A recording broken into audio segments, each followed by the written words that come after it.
Hi, Kathy here from Kathy's Cute Creations. Today we're going to be doing month 8 of the cotton cuts. And we were given a block of the month, which is the churn dash. And that's what that looks like. And these are my color waves, in case you forgot. They are the batiks. And I'll take you over here and show you what we got. It's a lot of sewing. It's this whole sheet and that whole sheet to create our blocks. A next set of blocks all coming next month. Here are my colors and my shapes. If you're following along, we're going to make 4 clue 8A, and step 1 is joining F7, which is this bottom piece here, and A3, which is the large, I believe the large piece, the large right there. Okay, so we're going to make 4 of those. So let me get your triangle, and you want to lay it like this, and then we're just going to flip it over and we're going to pin it. I'm going to pin it in 3 places: top, bottom, middle, or left, middle, right. I'm just using white cotton thread. I'm using a size 12 needle, and the length of my stitch is 2.5.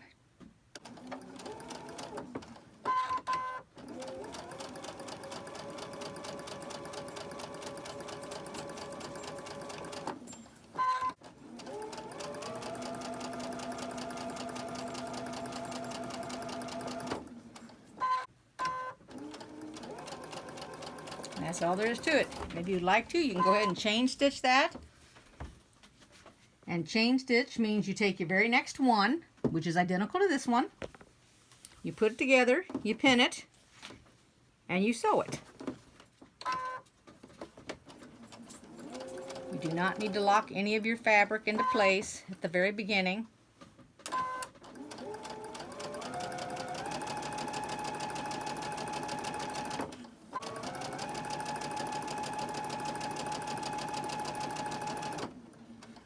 You think you need more pins than just 3? By all means, use as many as you need, whatever you feel comfortable with. I'm going to go ahead and finish chain stitching these, and I'll be back. When you're finished ironing them, they'll look like this, and you want to make sure that you iron towards F, which is the green, in my case, the rectangle. So they'll all be going that direction, towards the rectangle. We'll set these aside and move on to the next block. Now we're going to take what we finished and we're going to add down here at the corner. So let me show it to you here. We're taking our corner and we're adding, it's called F1. Now I cannot give you the dimensions of this because this is not my pattern to be giving it to you.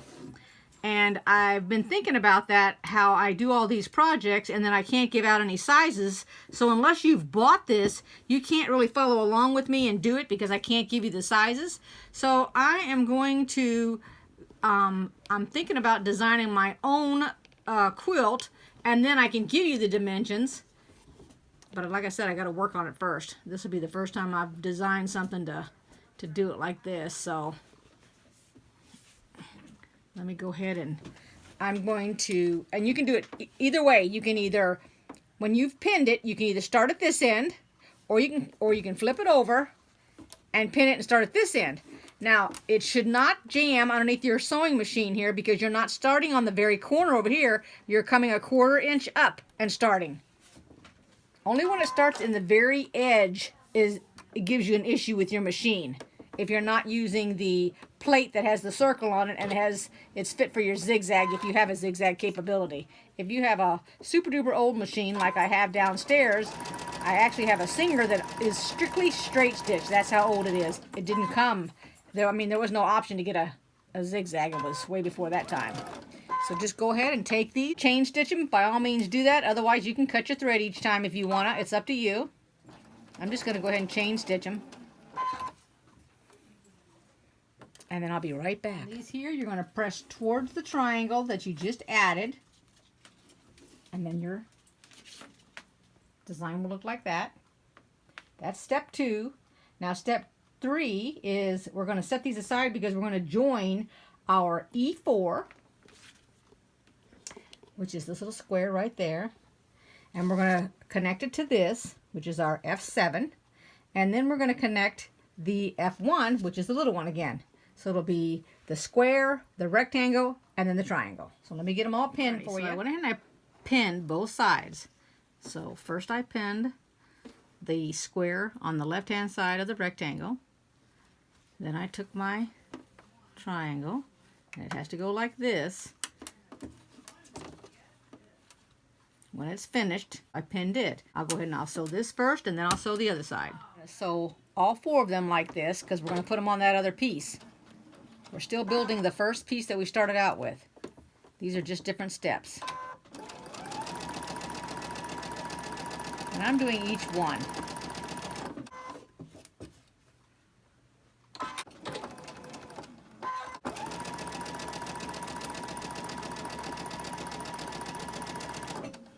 Go to the ironing board. You're going to lay it like this, and you're going to set your seam, so you're going to press on there. You're going to flip it upside down because you want these to go in towards the center. So you can do two things. One, you can lay it like this and iron like this, which will put it in the inside, or while it's flipped over, the way to get it towards the rectangle is hold this up, iron it like this, and it'll automatically go on the inside. So you're always going towards whatever you want the seam to be. So if you went this way with it and you ironed it, the seam would be going towards the rectangle like that. But we want it to go on the inside because we want this piece to nestle with the next piece. So let's iron that. This strip to this piece that we have finished already. And it's going to end up looking like that when it's done. Let's go ahead and, if you'll look at this, I'm going to show you these seams here. Since you went in on that one and out on that one, see, these will nestle now. And that's what you're wanting.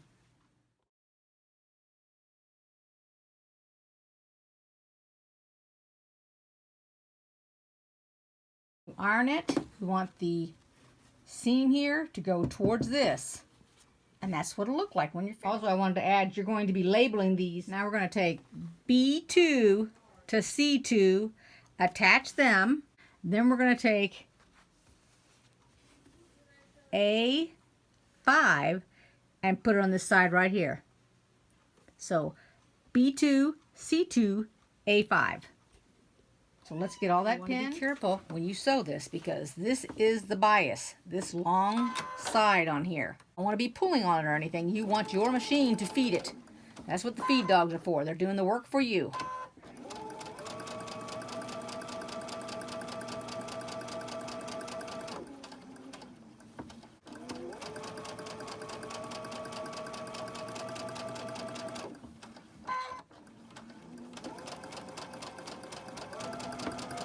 Now it's going towards the dark, and we put this to here, this onto this side. So let me pin it.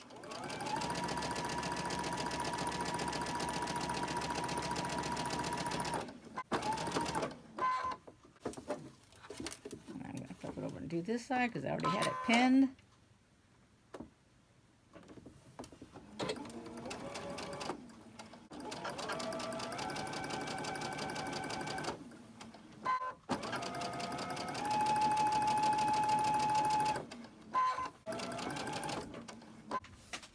Now we're only making one of these, and then we're going to add to it, but now we need to press it towards C, which is this side. And on this one, we press that towards C also. Now we're attaching F1 to the tip top of this square, which is A5. And so we're going to end up with one unit that looks like that. And remember, we're going to be real careful when we sew down this seam here. We don't want it to stretch.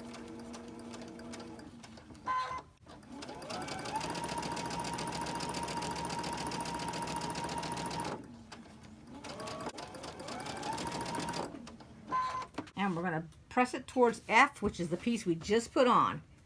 Step 2A is we're joining the triangle, which is F2, the green, to the square, which is the A5, and then we're going to press towards F. Let me get that piece. What I did was I laid it down and I lined up the edge of this fabric here. I pinned on the right side, then I went to the left, because if you see here, you got a little bit on the edge that's sticking out. That's the tail. The tail has been cut off of this fabric, but not on the square. So it'll end up looking like that. You'll have little tails on there. Lots of times people get confused by that when a piece will have part of the tail cut off and the others won't. And these are because these are all pre-cut, remember? We didn't cut these ourselves. Otherwise they would have had their tails on them. Unless you've got the Quilt Go machine, they cut the tails off for you automatically. But when you do it with your ruler, no, you don't have the tails cut off. They're all on there. Now I'm going to press A2 to this. So if you, and it's the same color, but if you twist it like this, it makes more sense. Goes up, straight across, and goes down. So let's go ahead and we're going to pin this. And I'm going to do the same thing. I'm going to start over here and put my edges together, pin, and then pin on that side.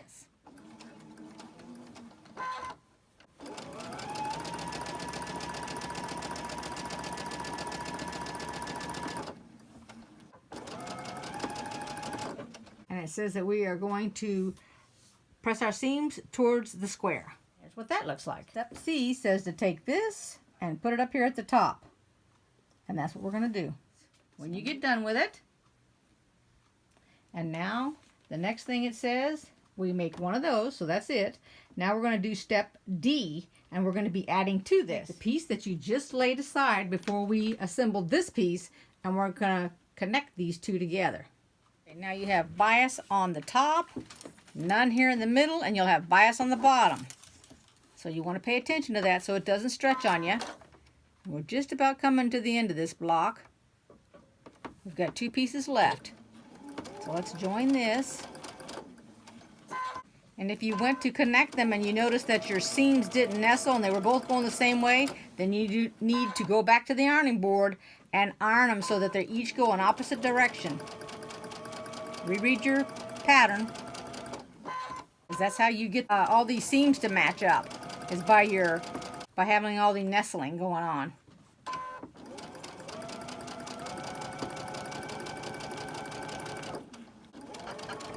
Got a little bitty bump there. There we go.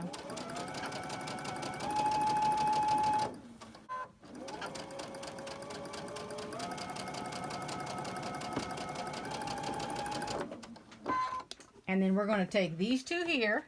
The left one is A2, the right one is B2, and we're going to sew them together because they're going to go down at the bottom right here. So let me get them pinned, and then when I get ready to iron them, I'm going to show you, just in case you're new and you haven't been watching the videos and you just started tuning in recently, how you set your seam. So a little quick demonstration here about this, the bias. So the bias means that this right here stretches. Let me make sure it's focused for you so you can see it. See how that stretches and it bows? That's what you do not want, because then the size will change on you. This is the reason I put 3 pins. I put a pin right in the middle to hold that so that it doesn't stretch.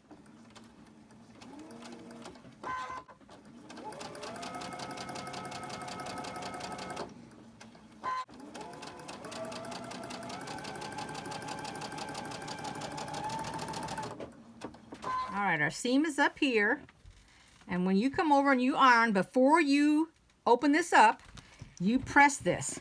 This relaxes that seam.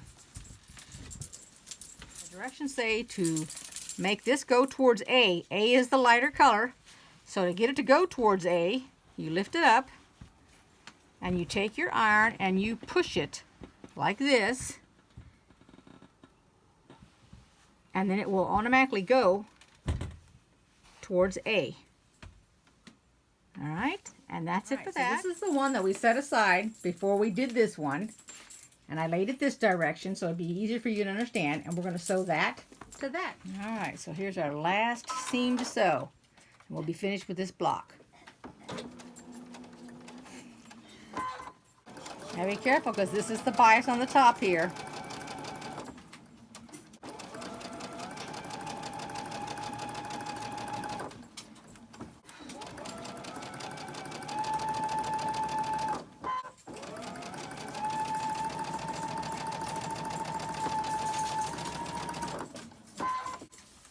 Now I'll take it over there and I will press my seam like I just showed you and go ahead and open it, and then I'll show you what it looks like when it's all finished. I'm going to show you this and the 4 that we did to begin with up on the design wall. So there's our 4. There's 4 of them, and there's the 1 that we had to do.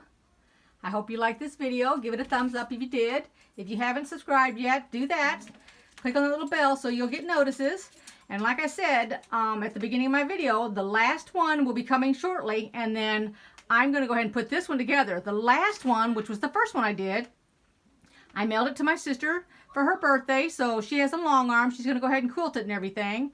And I gave her the backing and all that stuff for it. So when she gets done, she will let me see what it looks like. Don't know if I'm going to send this out or I'm going to do it myself. I think I might just do it myself. I don't know. Haven't made up my mind yet. But anyway, like I said, I hope you liked this video. Give it a thumbs up if you did, and I will see you all next time. Bye-bye, everybody. Thanks for watching.